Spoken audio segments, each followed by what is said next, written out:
Resume debate. The Honourable Member for Abitibi-Témiscamingue. Thank you, Madam Speaker.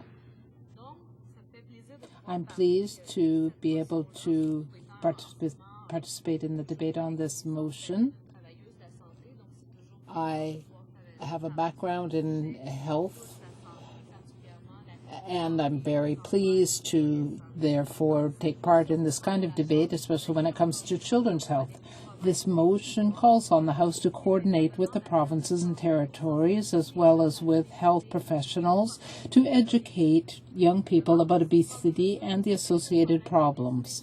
The motion also calls for action to tackle childhood obesity. I support this motion, but I want to make it clear that I don't think this motion will do very much. We can't disagree with the need to deal with such an important issue for society, but I don't think that this motion will move us forward very much. Obesity is a serious health problem, as we know, especially if you become obese as a child. The impacts are very serious for public health, physical health, but also psychological health.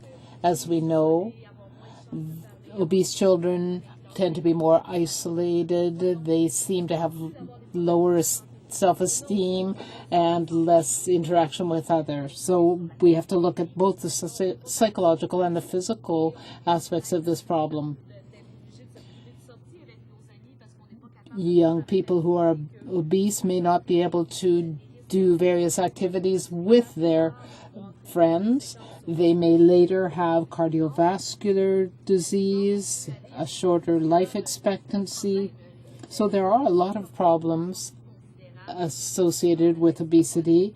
We know that there are chronic diseases as well, such as heart disease, liver disease, gallbladder problems, strokes, high blood pressure, diabetes, type 2 diabetes in particular, cancers, breast cancer, colon cancer, endometriosis, and sleep apnea. These are some of the problems. The pancreas can be affected, and when this happens, then there tends to be diabetes developing, which gets worse as people get older. So type 2 diabetes is something that usually comes with age, but now we see young people developing it. We know as well that, as I mentioned, certain types of cancer are more frequent among obese people, sleep apnea, which can be a very serious problem, and other respiratory problems. In Canada, 26% of children between the ages of 2 and 17 are overweight or obese. So we're talking about 1 out of every 4 children. And among Aboriginal children, obesity is even more prevalent among them. Some 20% of children are obese on reserve between the ages of 6 and 14, and more among those on reserve. So we need to do more to help people develop healthy lifestyles. The impact of obesity and the associated problems on Canadians' health and on our health system is quite significant. When we look at the economic burden, the estimates are between $4.6 and $7.1 billion a year. So for years,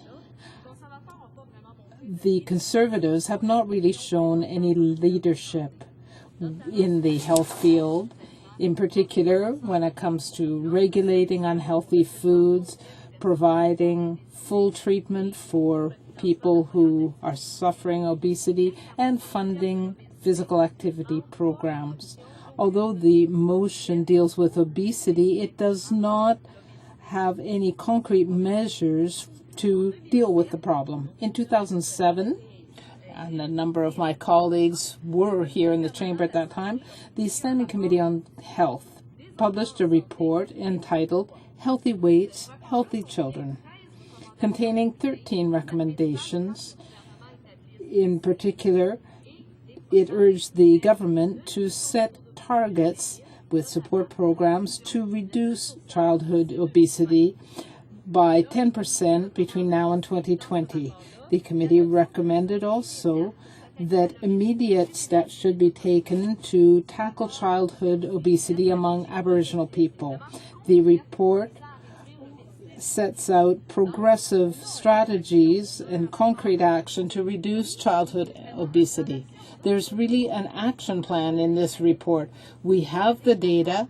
We have what we need to move forward. I find it very unfortunate that this motion does not take into account those recommendations so that we could have something concrete to put into action. The motion also proposes dialogue with industry. Well, I support the idea of having all stakeholders involved in tackling this problem, but we've had enough exchanges and consultation with the industry. I think that we can't go any further in that direction. We know that there are unhealthy processed foods and they are not regulated right now. We want unhealthy foods to be regulated. But right now, the government has still refused to take action in this area.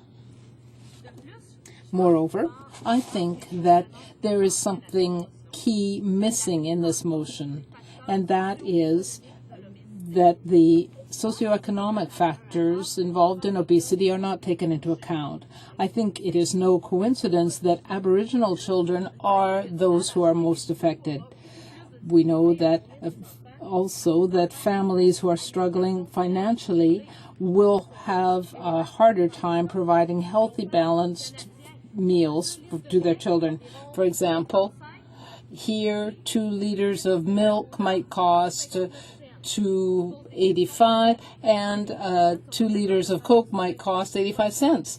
It's clear why Canadian families might make bad choices if they don't have enough money to make ends meet.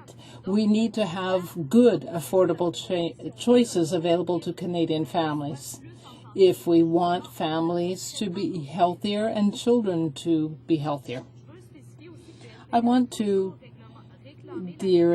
say as well that the NDP has always called for regulation of trans fats in foods because their role is important in obesity. My colleague, the member for Winnipeg Centre, presented a motion, a private member's motion, to regulate the levels of trans fats in food. The motion was unanimously adopted, but the government took no action on it. The member also introduced Bill C-303, an act to amend the Food and Drugs Act to limit the levels of trans fatty acids to 2 grams per 100 grams. The Conservative government continues to avoid taking any concrete steps to tackle the problem. Rather than just talking about dialogue, we need clear targets to reduce obesity levels. We need action to regulate processed foods and promote physical activity. If the government does not deal with this problem, we will have increasing rates of obesity and serious consequences for our health and our health system. I think that we have done enough studies. There have been enough recommendations. We have enough information.